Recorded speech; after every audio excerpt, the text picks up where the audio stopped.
Voilà. Merci à Philippe et au groupe de louanges. Que Dieu les bénisse encore et que Dieu nous bénisse tous ensemble.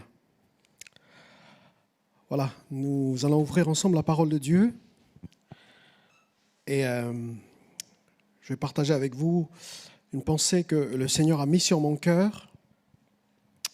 Cette pensée se trouve dans Jacques, chapitre 2, au verset 14.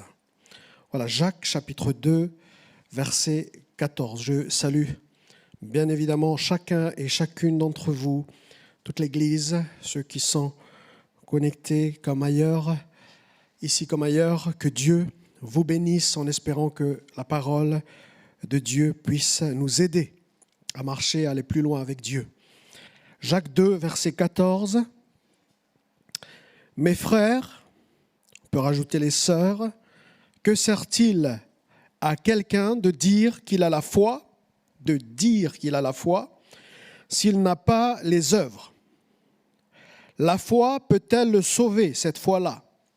Si un frère ou une sœur sont nus et manquent de la nourriture de chaque jour, et que l'un d'entre vous leur dise « Allez en paix, chauffez-vous et vous rassasiez », et que vous ne leur donniez pas ce qui est nécessaire au corps, à quoi cela sert-il? Il en est ainsi de la foi. S'il n'a pas les œuvres, elle est morte en elle-même. Mais quelqu'un dira, toi tu as la foi, et moi j'ai les œuvres. Montre-moi ta foi sans les œuvres, et moi je te montrerai la foi par mes œuvres. Tu crois qu'il y a un seul Dieu, tu fais bien. Les démons le croient aussi, et ils tremblent. Veux-tu savoir, ô homme vain, que la foi sans les œuvres est inutile? Abraham, notre père, ne fut-il pas justifié par les œuvres lorsqu'il offrit son fils Isaac sur l'autel? Tu vois que la foi agissait avec ses œuvres, et que par les œuvres, la foi fut rendue parfaite. Ainsi s'accomplit ce que dit l'Écriture, Abraham crut à Dieu, et cela lui fut imputé à justice, et il fut appelé ami de Dieu. Vous voyez que l'homme est justifié par les œuvres, et non par la foi seulement. Rahab, la prostituée, ne fut-elle pas également justifiée par les œuvres lorsqu'elle reçut les messagers et qu'elle les fit partir par un autre chemin? Comme le corps sans âme est mort, de même, la foi sans les œuvres est morte. Amen. J'aimerais prier pour que véritablement ce soit l'Esprit qui nous enseigne ce matin. La parole de Dieu dit que son onction nous enseigne toutes choses. Et j'aimerais qu'on puisse prier pour que ce soit l'onction qui m'accompagne et que ce soit l'onction qui ouvre nos cœurs. Alléluia. Père, c'est ta parole. Et je prie, Seigneur, afin que, au-delà d'un discours humain, je demande à ce que ton onction nous enseigne toutes choses. Que l'onction du Saint-Esprit ouvre nos cœurs. Que le Saint-Esprit puisse pallier à toutes les limites humaines, à toutes mes faiblesses, et que ce soit ta parole qui soit communiquée. Je prie, Seigneur, pour que la pensée de Dieu soit transmise au nom puissant de Jésus. Amen.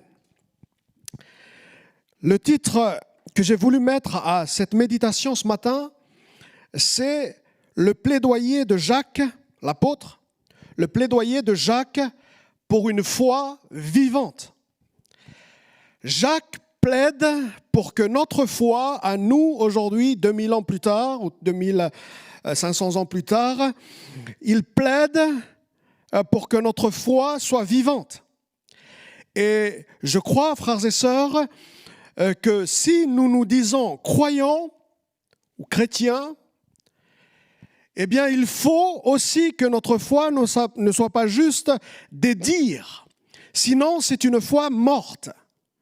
Mais que le dire s'accompagne avec l'être et le faire, pour que la foi soit vivante.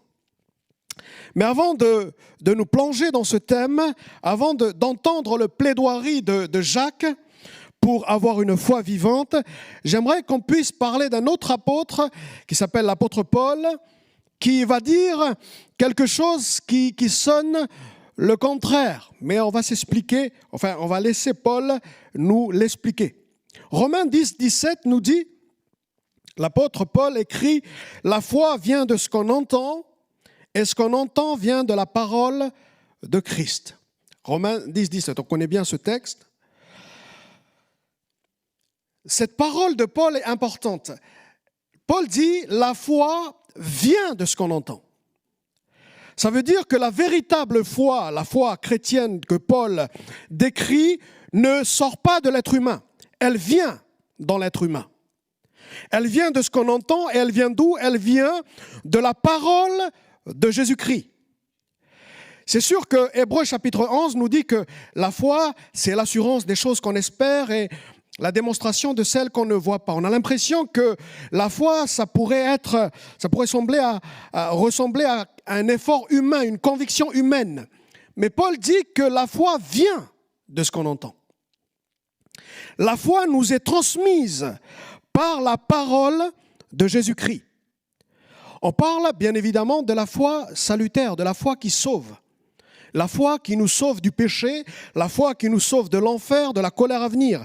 Cette foi-là, elle ne vient pas de nous. La foi en Christ vient de la parole de Christ.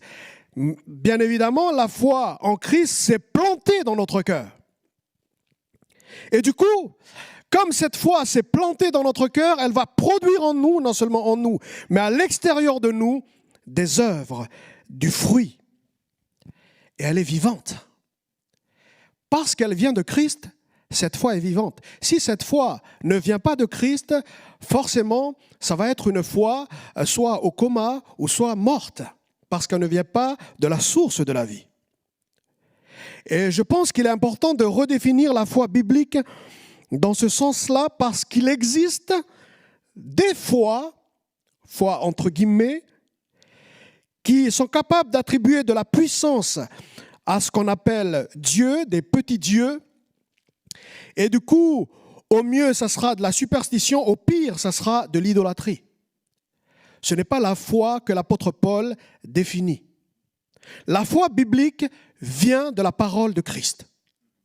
Vient de ce qu'on entend, et ce qu'on entend vient de la parole de Christ. En d'autres termes, si ce que nous croyons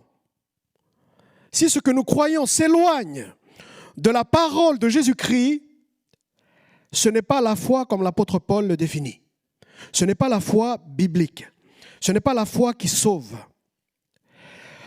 C'est vrai, Paul dit aussi, Romains 3, 28, « Nous pensons que l'homme est justifié par la foi sans les œuvres de la loi. » Dans la version Semeur, il est écrit « L'homme est déclaré juste par la foi sans qu'il ait à accomplir d'œuvres. » Ça, c'est l'apôtre Paul qui écrit cela. Et il est important de souligner ce que Paul dit avant d'entrer dans ce que Jacques dit. C'est important de souligner cela, non seulement pour nous garder, bien évidemment, de ce que je disais tout à l'heure, la superstition, c'est-à-dire une foi sans la parole de Christ, ou de l'idolâtrie, mais aussi pour commenter ce que Jacques va dire après.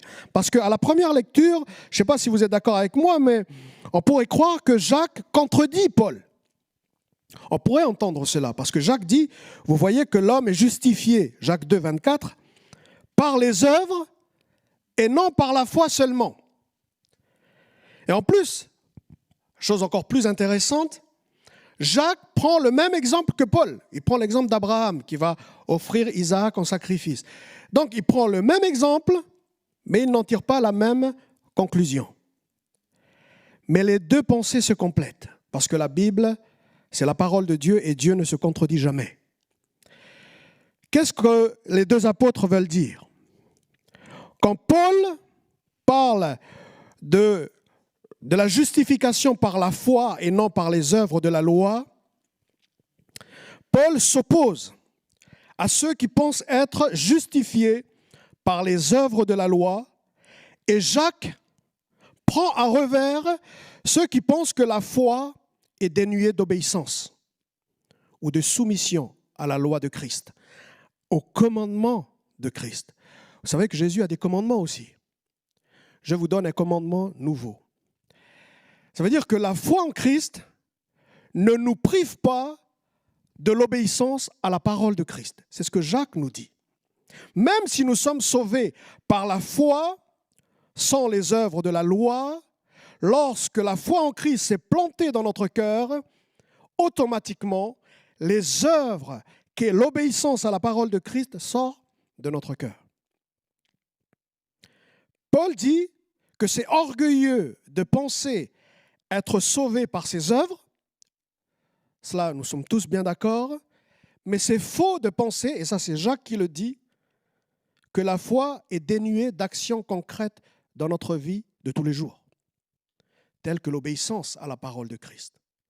Alors j'espère que je voulais commencer par ce préambule-là parce que c'est très important de redéfinir la foi. En tout cas, la foi biblique. La foi selon l'apôtre Paul et l'apôtre Jacques. Du coup, pour le dire autrement, notre motivation à obéir à Dieu n'est pas là pour acheter le salut ou acheter quelques bénédictions chez Dieu. Ça serait une erreur doctrinale que de penser de la sorte. Mais notre obéissance à Dieu est le fruit de la vraie foi qui est plantée en nous. Du coup, j'ai un petit slogan pour accompagner le titre de notre méditation, le plaidoyer de Jacques pour une foi vivante. Et le slogan est ceci: oxygénez votre foi, de peur que votre foi ne meure. La foi a besoin d'oxygène et c'est ce que Jacques va nous dire avec 3 exemples qu'on a lus tout à l'heure. Je vais diviser ce texte en 3 parties et ça va être nos 3 exemples pour que notre foi soit oxygénée.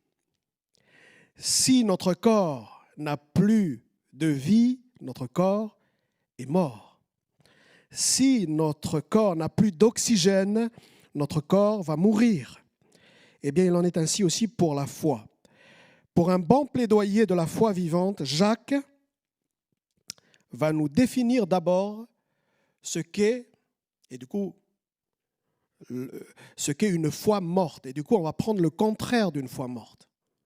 Jacques va définir une foi morte pour qu'on évite la foi morte. Alors, son premier exemple. Une foi morte, c'est une foi qui est sans la charité. J'ai utilisé à dessein le mot charité, ou on pourrait prendre le mot amour, mais une foi morte, c'est une foi sans la charité. Et on va voir pourquoi j'ai fait exprès de choisir ce mot charité. Jacques va prendre cet exemple-là, il dit, verset 15, « Si un frère ou une sœur sont nus et manquent de la nourriture de chaque jour, et que l'un d'entre vous leur dise, « Allez en paix, chauffez-vous et vous rassasiez, et que vous ne leur donniez pas ce qui est nécessaire au corps, à quoi cela sert-il » Il en est ainsi de la foi, si elle n'a pas les œuvres, on pourrait rajouter les œuvres de charité ou les œuvres d'amour, elle est morte en elle-même. Une foi morte, c'est une foi qui n'agit pas dans le concret ou dans le quotidien. C'est une foi qui promeut, une foi morte, c'est une foi qui promeut juste la piété en apparence, où on s'attarde sur le rituel, sur la forme, et non pas sur le fond, où on soigne l'extérieur, mais non pas la vie intérieure. C'est une foi morte. Et cette foi-là, au verset 14, Jacques nous le dit, Jacques se pose la question, et Jacques nous pose la question de façon un peu ironique. Jacques dit, mais est-ce que cette foi-là, il peut sauver? La réponse est non. Verset 14.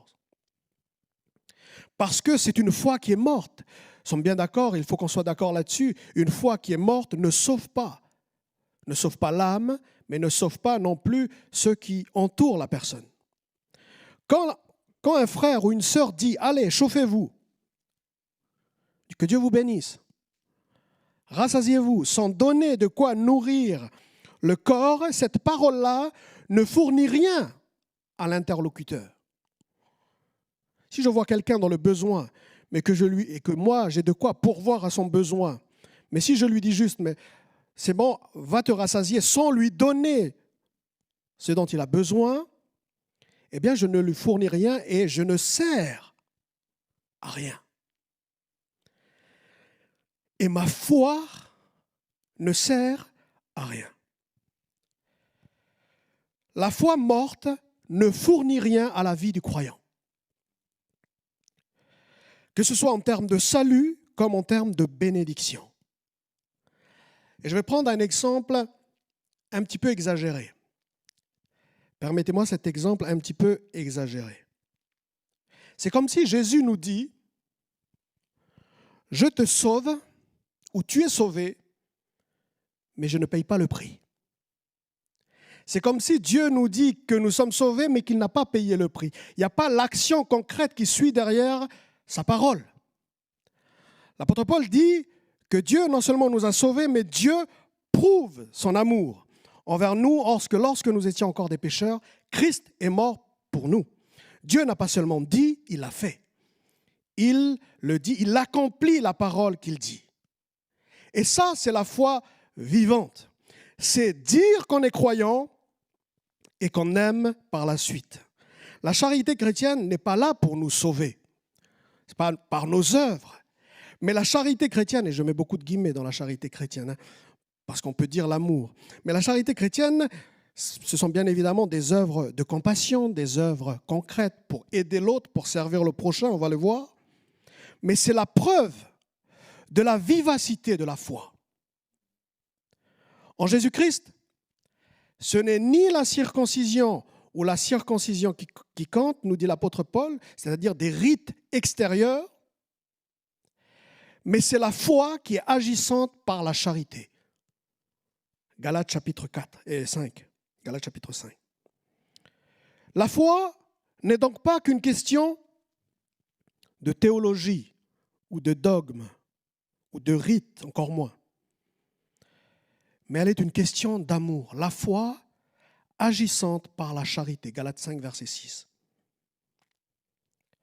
La foi est vivante parce qu'elle agit par l'amour. La foi débouche sur l'amour. La vraie foi, la foi vivante, débouche sur le relationnel et non pas sur le rituel. La foi morte, c'est la foi qui ne débouche que sur le rituel. Aller à l'église, attention, hein. Il y a des bonnes habitudes, comme aller à l'église, comme faire des activités religieuses. Mais si on ne fait que ça, sans l'amour, parce que c'est possible de le faire sans l'amour pour Dieu et pour le prochain, c'est une foi morte. En revanche, si la foi débouche sur du relationnel, que ce soit avec Dieu, la foi, c'est une relation avec Dieu, mais aussi avec le prochain, eh bien ça, c'est la foi vivante. La foi débouche sur le relationnel avec Dieu et le relationnel avec le prochain, avec des actes de charité, des actes d'amour.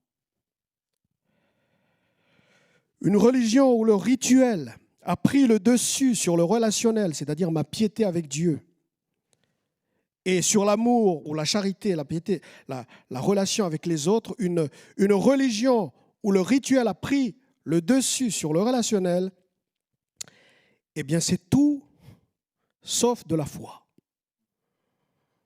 Peut-être un parti politique religieux, mais ce n'est pas la foi vivante. Une foi vivante, c'est une foi qui nous rend serviteurs et non pas seigneurs. La foi qui est morte, parfois, veut nous placer en tant que seigneurs. Mais la foi vivante nous pousse ou engendre à ce que nous soyons serviteurs. Il ne s'agit pas, bien sûr, de s'inscrire après la prédication dans le bénévolat, dans les activités de l'Église, etc. Allez-y, hein, s'il le faut, mais c'est dans le quotidien. C'est les actes d'amour du quotidien. Si tu vas aller t'inscrire dans le bénévolat partout, mais qu'à la maison, tu n'es pas prêt à dire je t'aime à mon épouse ou à mon époux, ça ne sert à rien. Je ne sais pas si c'est une foi morte aussi à ce niveau-là, mais en tout cas, c'est du rituel. nous n'avons pas la vraie foi quand nous nous disons croyants,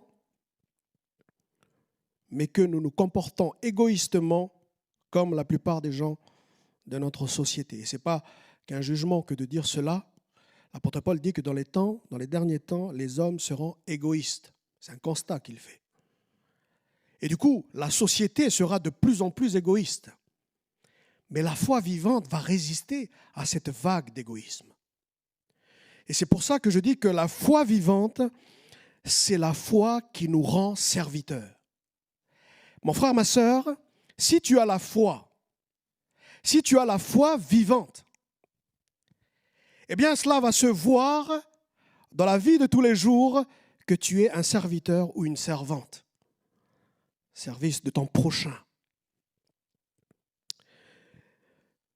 Alors que je partageais sur ce texte avec quelqu'un dans la semaine, parce que je méditais sur ce qu'on allait partager ce matin, cet ami me raconte un témoignage. Ils étaient dans un lieu religieux où ils s'apprêtaient à aller prier.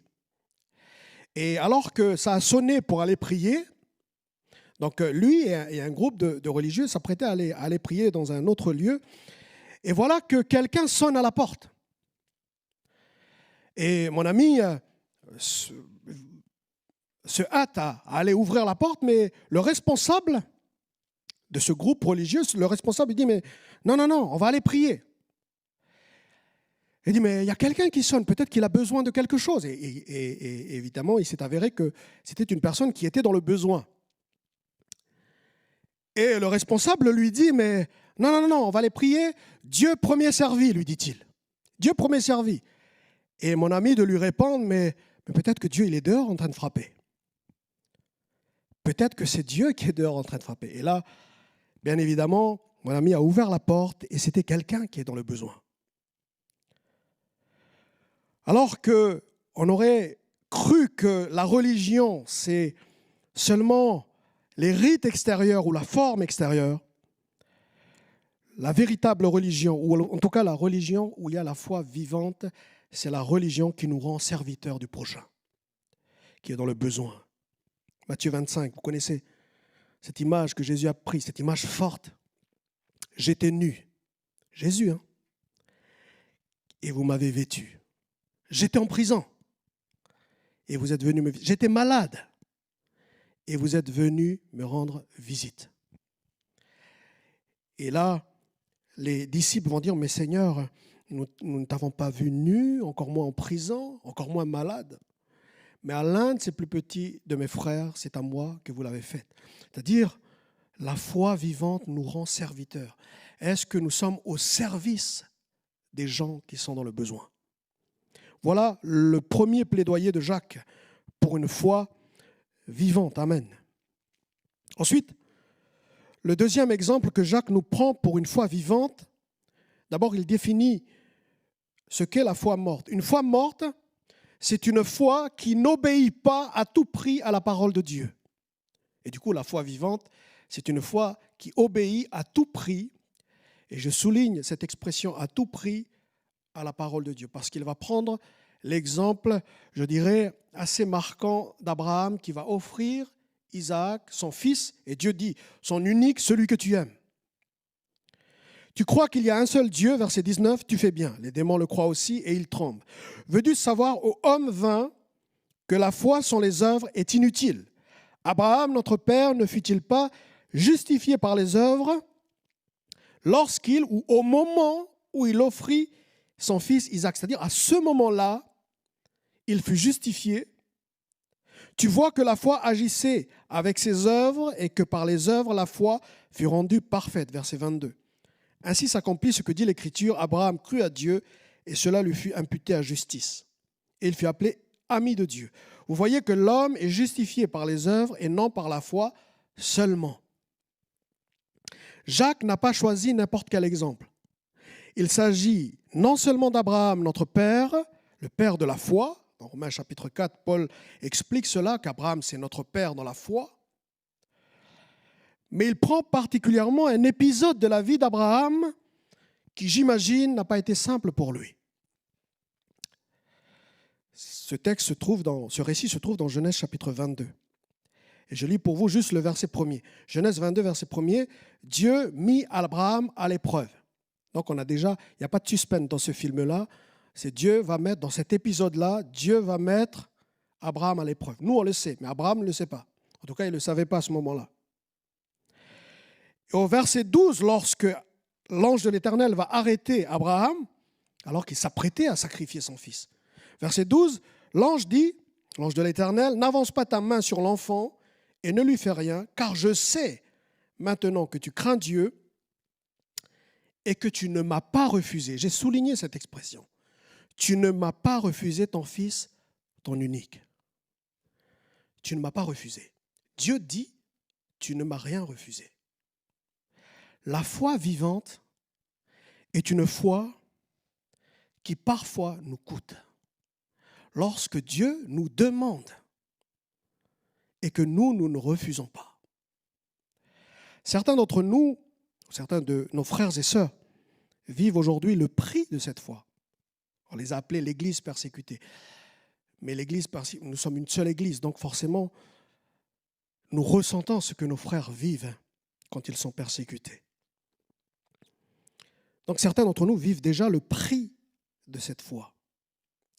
Cette foi vivante coûte quand, par exemple, nous refusons l'esprit du monde pour obéir à la parole de Christ.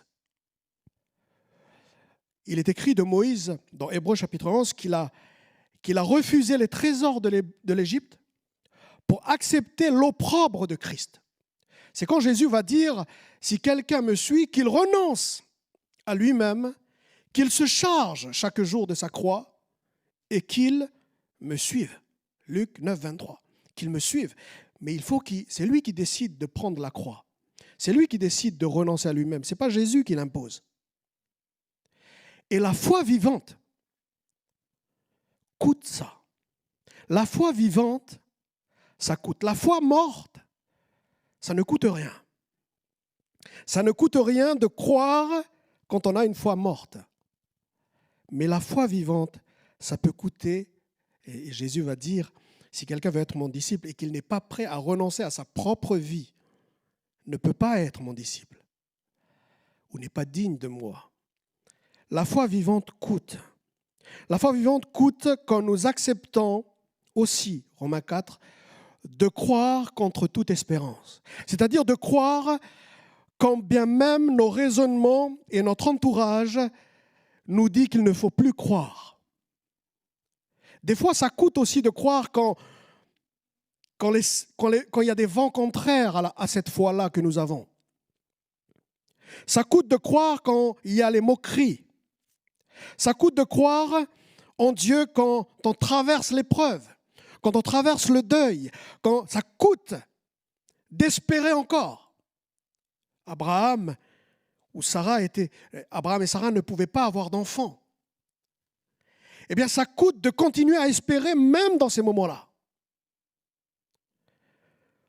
Vous vous rappelez certainement lorsque vous traversez l'épreuve, des moments difficiles, et que là, votre foi vivante se met à respirer un tout petit peu pour vous dire, mais continue de croire, continue de persévérer. Des fois, dans ces moments-là, eh bien, ça coûte de croire. Ça coûte d'espérer quand il y a les vents contraires. La foi coûte quand le mot croire ou le mot espérer ne veut plus rien dire à cause des circonstances contraires, toutes sortes de crises, toutes sortes d'épreuves dans la famille, toutes sortes de tempêtes. Eh bien, dans ces moments-là, le mot croire peut coûter. Comme Abraham et Sarah, qui ne pouvaient pas avoir d'enfants. Et Romains 4 nous dit qu'Abraham va espérer contre toute espérance. Mais la foi vivante peut coûter aussi à Isaac. La foi engendre une obéissance, même si cette obéissance va coûter le sacrifice d'Isaac. Bien évidemment, vous m'avez bien compris, il ne s'agit pas pour nous d'aller prendre notre aîné et d'aller le sacrifier sur une montagne, loin de là, bien loin de là. Mais d'accepter parfois. Est-ce que vous êtes prêt à accepter juste que Dieu vous teste? Enfin, c'est facile pour moi de le dire derrière un pupitre, hein. Mais je sais que pour l'avoir déjà vécu, et peut-être pour vous qui l'avez déjà vécu, juste d'accepter que quelqu'un nous teste, que Dieu nous teste. C'est ce qu'on a lu dans Genèse 22. Dieu mit à l'épreuve Abraham. Dans certaines versions, et c'est écrit littéralement cela, Dieu va tester Abraham. Donc la foi vivante, c'est la foi qui accepte que Dieu, parfois, nous teste. Ton unique, celui que tu aimes, dit Abraham, et dit Dieu à Abraham. La foi place Dieu en premier.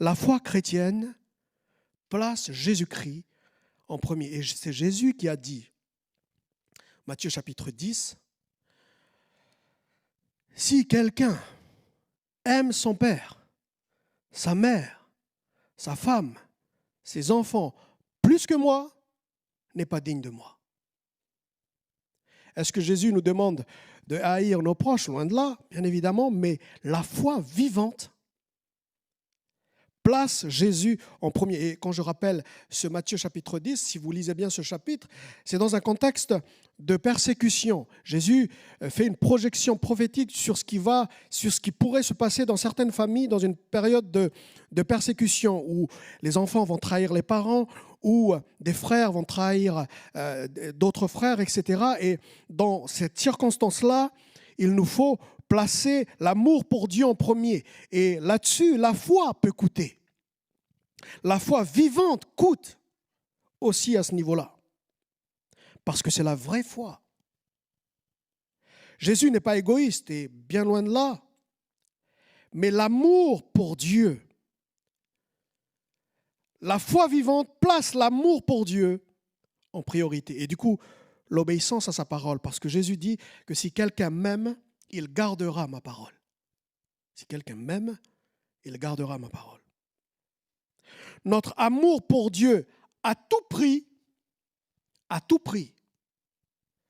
c'est la preuve d'une foi vivante. Une foi morte, je l'ai dit tout à l'heure, ça ne coûte rien. Mais une foi vivante, ça coûte parfois notre propre vie et la vie de ceux qu'on aime. Bien évidemment, je mets des guillemets dans cela, mais certains sont peut-être traversés dans cette épreuve-là où ils ont dû faire un choix difficile parce que certaines mauvaises compagnies les orientent dans des mauvais choix, les influencent dans le mauvais sens du terme. Eh bien, ils ont dû se séparer très difficilement et j'ai vécu cela. Parce que l'amour pour Dieu est notre priorité. C'est facile de dire qu'on est croyant. Tous ceux qui ont une foi morte peuvent dire cela. Mais la foi vivante, ça va se voir dans la vie de tous les jours. Où est-ce qu'on obéit à la parole de Christ à tout prix? À tout prix. Le test du sacrifice d'Isaac est difficile. Elle coûte parce que la définition de la foi, quelqu'un a dit que la meilleure définition de la foi, c'est l'obéissance à la parole de Christ. Ce n'est pas juste une conviction intérieure. Elle l'est, certes, parce que la parole de Dieu est plantée en nous. Mais c'est surtout l'obéissance à la parole de Christ. De mettre en pratique la parole de Dieu. Tout le monde peut dire qu'il croit, même les démons, Jacques le dit. Même les démons croient que Dieu existe. Mais obéir à Christ, c'est une autre histoire que juste de croire. Et c'est ça, en tout cas, selon le plaidoyer de Jacques, la foi vivante. Et juste une parenthèse, beaucoup de choses peuvent étouffer la foi vivante et du coup, le faire mourir. Le jeune homme riche, je ne sais pas si vous connaissez cette histoire, Marc chapitre 10, le verset 17. Le jeune homme riche, je le fais vite, est venu au pied de Jésus et il était très sincère. Il va venir au pied de Jésus et il dit, bon maître, que dois-je faire pour hériter la vie éternelle? Il avait une foi. Et même, on aurait l'impression qu'il a une foi vivante puisqu'il dit à Jésus, mais Jésus, j'ai obéi au commandement de Moïse depuis ma jeunesse. j'ai obéi. Et du coup, à nos yeux, en tout cas, lorsqu'on lit cette histoire, on pourrait croire que cet homme, ce jeune homme, a une foi vivante. Mais quand Jésus va dire quelque chose qui lui coûte, quand Jésus va lui dire, va, vends, il te manque une chose, vends tout ce que tu as et donne-le aux pauvres. Là, on a l'impression que la foi commence à manquer d'oxygène. Et du coup, commence à mourir. Et c'est, ma petite parenthèse, les richesses et les séductions de ce monde, ou les convoitises de ce monde, peuvent étouffer la foi. Cet homme a obéi au commandement de Jésus, au commandement de Moïse, pardon, depuis sa jeunesse. Mais quand Jésus va dire, il te manque une chose, va, sépare-toi de cela, parce que, non pas que Jésus est contre les richesses, loin de là, mais les richesses peuvent prendre la place de Dieu dans notre cœur. Et c'est pour ça que Jésus dit qu'il sera difficile à ceux qui ont des richesses d'entrer dans le royaume de Dieu. Marc 10, 23. Ce jeune avait l'apparence de quelqu'un qui a une foi vivante. Mais la foi vivante n'obéit pas seulement quand tout va bien, mais quand Jésus nous demande, entre guillemets, plus, même si cela va coûter. La foi vivante place le Dieu vivant en premier, non pas d'une façon rituelle, mais tous les jours de notre vie. Non pas seulement à la vue de tout le monde, mais dans une vie personnelle, consacrée à Dieu et à son prochain. Une vie de service et d'amour. Tout le monde peut dire qu'il est croyant, comme ce jeune homme, riche. Mais quand Dieu va lui demander ses richesses, parce que ces richesses commencent à prendre la place de Dieu dans sa vie et dans son cœur, il est écrit qu'il va s'en aller tout triste. Et c'est quand je vois cette image-là où ce jeune homme riche, alors que Jésus lui demande de se séparer de ses richesses qui ont pris la place de Dieu dans son cœur, je vois comme sa foi qui était vivante, qui commence à mourir, qui commence à se séparer de Jésus. Alors, frères et sœurs, séparons-nous de ce qui étouffe notre foi. Séparons-nous de ce qui pourrait faire mourir notre foi chrétienne. Et je crois que beaucoup de pensées, beaucoup de séductions, beaucoup de richesses dans ce monde pourraient étouffer la foi jusqu'à le faire mourir. Et enfin, le troisième plaidoyer de Jacques pour une foi vivante. Il a pris l'exemple de Rahab. Une foi qui est morte, c'est une foi qui n'est pas capable de changer mon cœur et une foi qui n'est pas capable d'impacter mon entourage. Rahab, si vous connaissez bien son histoire, Josué, chapitre 2, au chapitre 3 et chapitre 4, vous connaissez l'histoire de Rahab, il va abriter 2 espions que Josué a envoyés à Jéricho avant que Jéricho soit détruit. Et Rahab va abriter ces espions ou ces messagers avant de les sauver par la suite par un autre chemin. Et par cet acte de foi ou par cette œuvre qui confirme sa foi, eh bien, Rahab est pris en exemple pour une foi vivante. Alors, il y a 2 aspects dans sa foi à Rahab. Rahab a osé. Rahab a pris un risque en accueillant les envoyés de Josué. Et risquer, le verbe risquer, pourrait être un synonyme de la foi vivante. C'est-à-dire, on voit dans sa vie que c'est quelqu'un qui ne croit pas seulement par la bouche. On voit dans ses actes, on voit dans ses décisions, on voit dans ses choix que c'est quelqu'un qui a la foi, comme Rahab. On peut risquer de perdre un confort, par exemple. On peut risquer de perdre un confort quand un patron ou quand quelqu'un nous demande de mentir, de faire des choses qui ne sont pas dans les valeurs de l'Évangile, eh bien on peut risquer de perdre un emploi comme ça. David a pris un risque devant Goliath. Moïse a pris un risque devant Pharaon. Mais ils avaient une foi vivante. Ce ne sont pas juste des risques, comment dirais-je, humaines. Ils avaient la foi. Ils avaient une foi vivante. Et David, devant Goliath, était plein d'assurance, comme Pharaon, devant Moïse, était plein d'assurance. Pourquoi ? Parce qu'ils avaient une foi vivante. L'histoire nous montre que Rahab savait que l'Éternel va donner Jéricho aux Israélites, Josué 2. Mais qu'est-ce qu'elle a fait ? Elle va appeler son père, sa mère, ses frères et sœurs, leur famille, et va les abriter dans sa maison. Parce qu'elle sait, que le jugement de Dieu va venir sur Jéricho.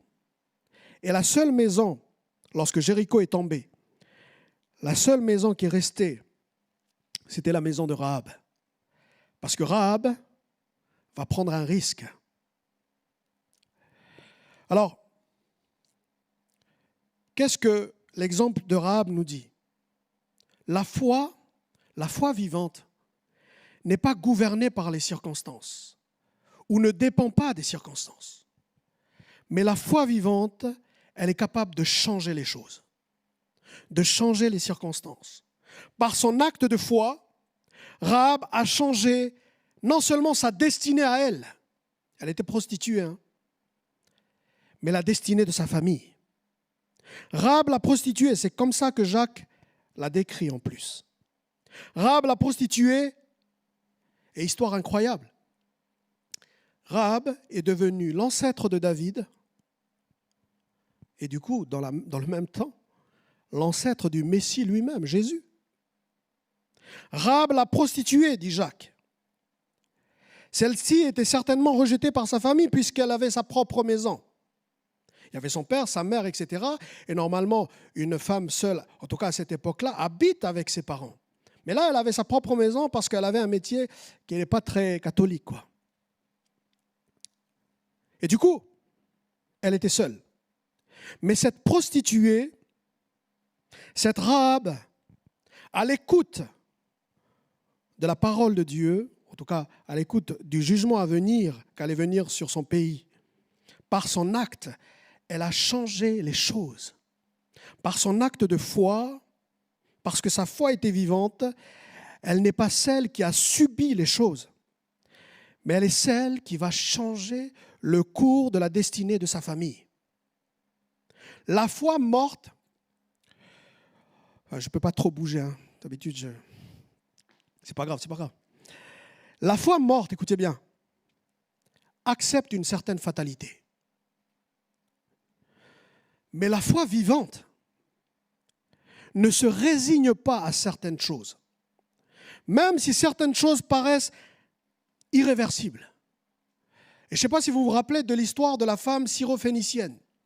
Lorsqu'elle venait, excusez l'expression, importuner Jésus. Il dit à Jésus, mais Jésus, il y a ma fille qui est tourmentée par le démon. Et au départ, Jésus ne voulait pas lui répondre, et c'est écrit comme cela. Ensuite, Jésus va lui donner une réponse négative. Qu'est-ce qu'elle a fait ? Bon, c'est bon. Non, elle a continué. Ça, c'est la preuve d'une foi vivante. Quelqu'un qui est déterminé. Quand Dieu n'a pas encore dit un mot, quand Dieu n'a pas encore donné son aval, eh bien, je continuerai de croire. Jusqu'à ce que Jésus lui dise, bien femme, ta foi est grande, qu'il te soit fait comme tu le veux. Ça, c'est une foi vivante. La seule maison qui a été préservée quand les murs de Jéricho sont tombés, c'est la maison de Rahab. Je ne vous apprends rien quand je vous dis que bientôt la colère à venir de Dieu va venir sur ce monde. Ça, ce n'est pas moi qui le dis, c'est les livres de l'Apocalypse, c'est même avant. Mais il y a une maison qui a été sauvée. Et les maisons qui seront sauvées seront les maisons qui auront accueilli Jésus-Christ comme Seigneur et Sauveur. Mais aussi, ce sont les maisons qui ont ouvert leurs portes pour laisser entrer leur entourage. Rahab s'est mariée par la suite avec un Israélite. Leur fils s'appelle Boaz, le mari de Ruth. Ruth l'arrière-grand-mère de David, qui est l'ancêtre de Jésus. Pourquoi je dis cela?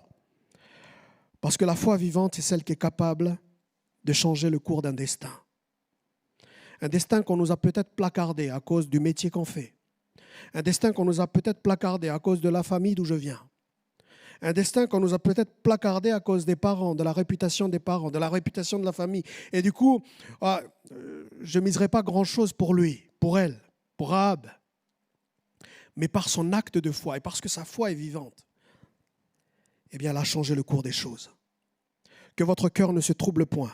Croyez en Dieu et croyez en moi. L'histoire de Rahab est relatée plusieurs fois dans le Nouveau Testament.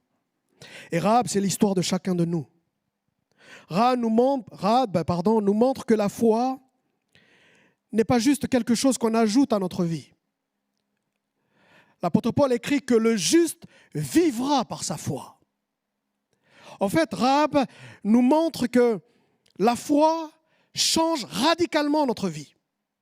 Rahab nous montre que la foi vivante non seulement change radicalement notre vie, mais change la vie de notre entourage. La vie de quelqu'un qui a une foi vivante, non seulement change son cœur, mais change l'atmosphère qui est dans son entourage, l'atmosphère spirituelle et morale. Il peut sembler que des choses de notre vie ne changeront jamais. Mais quand quelqu'un a une foi vivante, eh bien, j'ai envie de dire que ce n'est plus qu'une question de temps pour que les choses changent. Si votre foi est morte, les choses autour de vous ne bougeront jamais ou ne changeront jamais. Même votre cœur ne changera jamais. Mais si votre foi est vivante, s'il y a de la vie dans votre foi, s'il y a de l'oxygène dans votre foi, alors ce n'est plus qu'une question de temps pour que beaucoup de choses changent, que ce soit dans mon cœur comme dans le cœur de ma famille. Une foi vivante ne laisse pas les choses indifférentes ou inertes. Quand quelqu'un qui a une foi vivante, ça change non seulement dans sa vie, mais autour de lui ou autour d'elle. Je termine. J'ai beaucoup trop parlé, je crois. Oui, il existe une foi morte, malheureusement. Une piété d'apparence. Ce qu'on a appelé aujourd'hui de la religiosité, où on porte plus notre attention sur du rituel qu'à la vie intérieure, sur l'apparence qu'à la profondeur de la foi. Une foi dénuée de charité, dénuée d'obéissance, de repentance, une foi qui s'attarde sur les traditions, même contemporaines. Une foi qui s'attarde sur ces traditions-là, mais qui ont perdu de leur vitalité. Où sont les expériences que les chrétiens vivent au quotidien? Où est-ce que se cachent vos expériences-là qui démontrent que votre foi est réellement vivante? L'expérience de la charité, l'expérience de l'obéissance à la parole de Dieu à tout prix et l'expérience d'une foi qui change les choses, d'une foi qui change les circonstances. Croyez en Dieu et croyez en moi, dit Jésus. Que votre cœur ne se trouble point. C'est triste, mais un croyant peut porter dans son cœur une foi qui est morte ou une foi qui a été étouffée. Moi, je veux être un véritable croyant. Un vrai croyant. C'est un croyant qui a une foi vivante. Un croyant qui est sensible et qui a de la compassion pour son prochain. Un croyant dans la vie accepte l'autorité de la parole de Dieu. Un croyant dans la foi change sa vie et sa destinée, et dans la vie, change et impacte son entourage et la destinée de son entourage. Si le croyant n'arrive pas à changer la vie de son entourage, je prends l'exemple je termine avec ça. Vous savez, la foi de Moïse, la foi vivante de Moïse, n'a peut-être pas pu changer le cœur de Pharaon. Pharaon a endurci son cœur. La foi vivante de Moïse, et on sait qu'il avait une foi vivante. Mais la foi vivante de Moïse n'a peut-être pas changé le cœur de Pharaon, mais il a changé l'atmosphère spirituelle de toute l'Égypte. L'atmosphère spirituelle et morale de toute l'Égypte. Puisqu'il est dit dans le livre de l'Exode que lorsque les Israélites vont partir, il y a aussi quelques ramassis, quelques Égyptiens qui vont partir avec eux. Tellement la foi de Moïse a réussi à transcender les choses, à changer les choses. Il avait une foi vivante. Alors que Dieu nous aide. Que Dieu nous aide à ce que nous puissions avoir une foi vivante. Et je lance un appel, peut-être à certains croyants. Vous savez, c'est un mot qu'on entend souvent aujourd'hui. Réanimation. Certains croyants qui, peut-être dans leur vie, ça va bien, mais dans la foi et en réanimation. C'est-à-dire qu'on ne sait plus trop, il y a des doutes, il y a ceci, il y a cela. On n'est plus trop plein d'assurance lorsqu'il s'agit d'obéir à Dieu. J'étais dans ma chambre d'étudiant il y a quelques années de cela encore, j'étais étudiant. Et cette expérience a duré 3 jours. À ce moment-là, on dirait qu'il y avait comme une incrédulité qui est venue dans mon esprit. Je commençais suite à la lecture de certains livres, certains livres de philosophie, etc., je lisais beaucoup de ce livre-là à l'époque de mes années étudiantes, et il y a eu comme une incrédulité. J'ai commencé à remettre en doute la parole de Dieu. J'ai commencé à remettre en doute certaines choses. J'ai commencé à dire, mais peut-être qu'on m'a menti sur l'Évangile, sur Jésus, sur Dieu, etc. Et c'était quelque chose de terrible. Ça a duré 3 jours comme cela. Et ma foi était comme en réanimation à ce moment-là.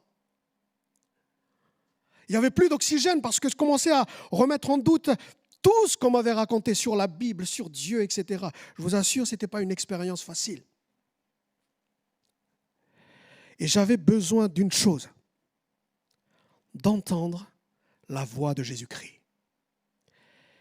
Et cette voix-là s'est fait entendre. La foi vient de ce qu'on entend, et ce qu'on entend vient de la parole de Christ, le verset que je vous ai dit au début.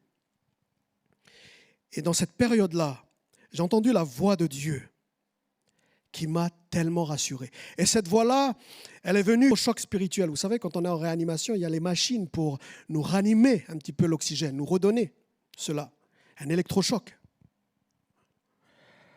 Eh bien, cette parole de Christ est venue comme un électrochoc pour ranimer ma foi.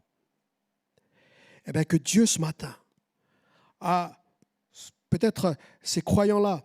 Moi, je suis passé par là, donc je peux vraiment dire que parfois, ce n'est pas juste qu'un simple doute, c'est vraiment parfois un moment d'incrédulité. On commence à remettre en doute beaucoup de choses de la parole de Dieu. J'aimerais t'encourager de la part de Christ que cette parole soit comme un électrochoc spirituel sur ta foi ce matin. Crois en Jésus-Christ. Crois en Dieu coûte que coûte.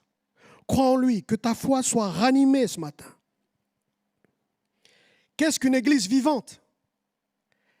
Est-ce que c'est une église juste avec une bonne organisation, de grandes ambitions, une louange dynamique ? Une église vivante, c'est une église où les croyants qui la composent ont une foi vivante. Où les croyants savent que lorsqu'ils viennent au culte, ils ne viennent pas pour accomplir un rituel, mais ils viennent rencontrer Dieu. C'est une église où les croyants savent que le rassemblement chrétien est important, mais surtout la vie chrétienne est importante. Que Dieu fasse de nos églises, de notre assemblée ou de nos assemblées des églises vivantes. J'aimerais prier et encourager quelqu'un ce matin qui passe peut-être par ces moments de doute, ces moments où tu as l'impression que ta foi est en réanimation, ta foi tend à mourir, ou ta foi est étouffée par beaucoup de séduction, ou tu ne veux plus obéir à la parole de Christ. Que cette parole puisse t'encourager ce matin. Ranime ta foi, ou laisse la parole de Christ ranimer ta foi ce matin. Seigneur, merci pour ta parole. Merci de réanimer ou d'animer à nouveau, Seigneur mon Dieu, nos foi, afin que notre foi soit une foi vivante. Cette foi qui change les choses. Ta parole nous dit que le juste vivra par sa foi, parce que la foi peut amener la vie là où il y a la mort. Là où, Seigneur, les choses semblent assez irréversibles, ou là où il semble que les choses ne changeront jamais. Je prie afin que beaucoup de croyants saisissent la foi vivante ce matin. Ah, que ta parole, Père, ranime la foi. Que ta parole ravive la foi de beaucoup de croyants ce matin. Père, au nom puissant de Jésus, par ton Saint-Esprit, je prie. Amen.